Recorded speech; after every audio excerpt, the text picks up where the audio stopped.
नमस्कार, आप देख रहे हो द चर्चा 24। मैं हूं आपके साथ कुलदीप के बता दें कि पानीपत के अंदर बहुत बड़ी कार्रवाई की गई है इरिगेशन डिपार्टमेंट द्वारा। जो नहर की ज़मीन थी जहां लोगों के बताए जा रहे कब्जे थे, वो आज तुरंत प्रभाव से जो है कुछ दिन पहले इनको बताया भी गया था, पर लोगों का कहना ये है कि भी सिर्फ हमें 2 दिन का समय दिया था और 2 दिन के बाद इनके मकान है, जो दुकानें हैं, वे तोड़ दी गई। हमारे साथ मौजूद है जिनकी एक दुकान थी, यहाँ पर शोरूम था, जो तुरंत प्रभाव से तोड़ दिया गया है और साथ में लगता जो है जगह है वे उन किसी साथी की छोड़ दी है। क्या कारण रहे हैं बताना चाहोगे? अब ये जो पीछे जो जगह है ये भी सारी इरिगेशन डिपार्टमेंट की बता रहे हैं, पर ये छोड़ दी है। सर पता क्या है, मेरे साथ बहुत बड़ा भारी फ्रॉड हुआ है जी।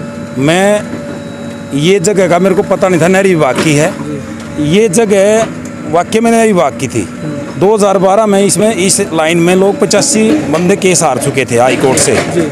और मेरे को साथ वाले ने अरविंदर सन ऑफ जगीरा सिंह, जिसकी मालटाउन में जगह लगती है, उसने मेरे साथ 14,81,000 रुपये में यह जगह बेचकर मेरे साथ बहुत भारी फ्रॉड करा जी। ठीक है जी। और अब आज भी उसकी नहरी बाग में एक दुकान आती है जिसके लिए स्पार्शें मार रहा है, तुड़वाने नहीं दे रहा, नेताओं की स्पार्श मरवा कर बचाना चाहता है।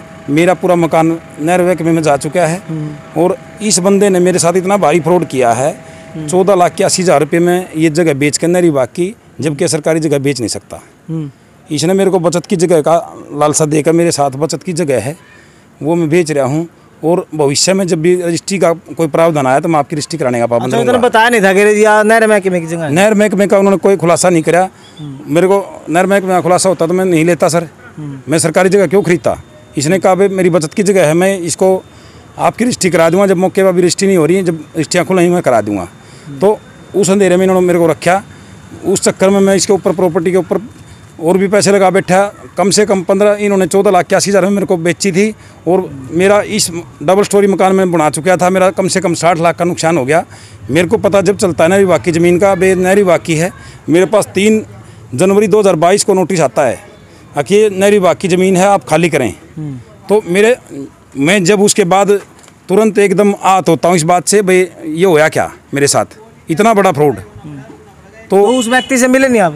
बाबूजी उस व्यक्ति से तो मैं मिला, मैं तो उस टाइम हैरान हो गया, इतनी बड़ी बात छुपा के मेरे साथ धोखा करा। जो आदमी 2012 में केस हार रहे हैं, 2015 में मेरे को बेच रहे हैं, तो बाबूजी प्रशासन की तरफ से उनके खिलाफ 420 का मुकदमा बनता है जी। मैंने बल्कि डीसी साहब से गुहार भी करी थी, सर जो जिस आदमी ने मैं तो मोल ली थी, जिस आदमी मेरे को बेची, उसके खिलाफ कार्रवाई होनी चाहिए। वो बोले भाई हमारी पहले जगह खाली करो, डीसी साहब ने हमारे को आश्वासन दे रखा है, हमारी जगह खाली करो, उसके बाद उनके खिलाफ 420 का पर्चा दर्ज करेंगे और जो कार्रवाई बनेगी, आपका जो नुकसान है कम से कम बाबूजी 60 लाख रुपए का नुकसान है, मेरे उसकी भरपाई की जाए। प्रशासन से मेरी यही गुहार है, भाई मेरा जो नुकसान हुआ है, मैं प्रशासन को कोऑपरेट कर रहा हूँ, माननीय डीसी साहब को, और कोर्ट के आदेश की मानना करते हुए मैंने अपनी जेसीबी, खुद की जेसीबी लगाकर, फोटो लीजिए सर जी, खुद की जेसीबी लगाकर मैं 2 दिन से मेरी लगातार जेसीबी चली हुई है। तो 1 हफ्ते से मेरे मजदूर लगे हुए हैं, जबकि उल्टा नुकसान, प्रॉपर्टी तो मेरी गई 60 लाख का नुकसान हुआ, ऊपर से मेरे पास ये भी खर्चा बढ़ गया, मेरा नुकसान बहुत ज़्यादा हो गया है। मेरे पास ना कोई और मकान है ना कुछ है। दुकान दिखाओ जो उनसे आप बता रहे हो कि ना प्रशासन द्वारा छोड़ दी गई है, राहत दी गई है, पर आप लोगों को नहीं मिली राहत। तो मैं निवेदन करूँगा, वो दुकान दिखाऊंगा मैं आप सभी साथियों को जो छोड़ दी गई है, पर बताया जा रहा है ये भी नहर महकमे की है, पर इस पर पंजा नहीं चला है।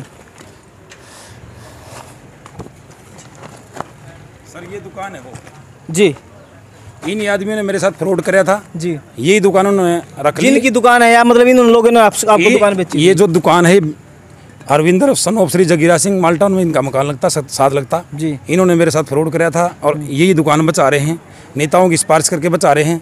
तो न्याय हो तो सबके लिए बराबर हो जी। ठीक है, मैं तो 2 रिक्वेस्ट करता हूँ प्रशासन से, भाई एक तो मैं प्रशासन को कोऑपरेट कर रहा हूँ, हाई कोर्ट की मानना कर रहा हूँ, डीसी साहब के आदेश की फॉलो भी कर रहा हूँ, और अपने खर्चे से अपनी जेसीबी लगवा कर सारा मलबा हटवा रहा हूँ। मैंने पूरा डबल स्टोरी मेरा मकान था, तोड़वा दिया मैंने। मेरे को देखो, मैंने अपनी छाती पर हाथ रख कर मैंने अपने बच्चों को समझा कर पूरा मकान तोड़वा दिया, प्रशासन को कोऑपरेट करा है। तो प्रशासन से मेरी विनम्र प्रार्थना है, अनुरोध है, मीडिया के माध्यम से मैं कहना चाहता हूँ, तो आप इसको सच दिखाएं, कहीं कोई बात ना छुपाएं। तो एक ये दुकान नहीं है सर, पीछे भी कई जैसे सज्जन सिंह की आती है, एक विजेंद्र जागलान की आती है, अमन सेतिया की आती है, मांगेराम पंडित जी की आती है, संजय पावा की आती है, पीछे डावर की कोठी है एक, उससे पीछे भी हैं कई कोठियाँ छोड़ के आए हैं जिनकी राजनीतिक सिफारिश हैं। तो मेरा कहने का मतलब ये है, गरीब को उजाड़े हैं तो सबको बराबर लेकर चलना चाहिए। फीता मारें तो 55 फुट का ये रब जाया था, 50 फुट माननीय डीसी साहब कह रहे हैं भाई ये केस में थी, 50 फुट का तो पूरा कम से कम लें।